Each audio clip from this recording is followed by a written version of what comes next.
তীরবর্তী অংশগুলো দখল করতে গিয়ে ইসরায়েল চরম একটি যুদ্ধ পরিস্থিতির সম্মুখীন হয়েছে, এবং এই যুদ্ধ পরিস্থিতি তারা হিজবুল্লাহর সাথে সুবিধা না করতে পেরে লেবাননের যে আবাসিক অঞ্চল এবং বেসামরিক অঞ্চল সেখানে ব্যাপক হারে আক্রমণ করে হিজবুল্লাহ এবং লেবানন সরকারের উপর চাপ সৃষ্টি করতে চাচ্ছে।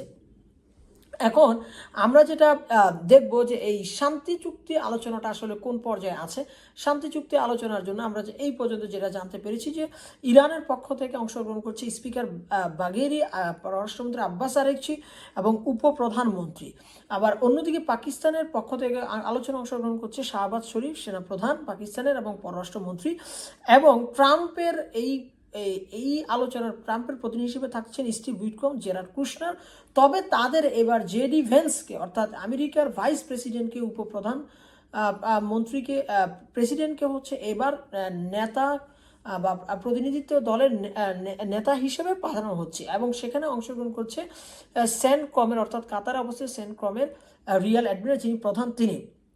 এবং গত কয়েক ঘন্টা আগে যেটা জানা গেছে যে পাকিস্তান থেকে কিছু যুদ্ধ বিমান যেমন JF-70 থান্ডার, J-10C এবং F-16 এর প্রহরায় ইরানি প্রতিনিধি দল পাকিস্তানে অবতরণ করেছে বন্দর আব্বাস থেকে।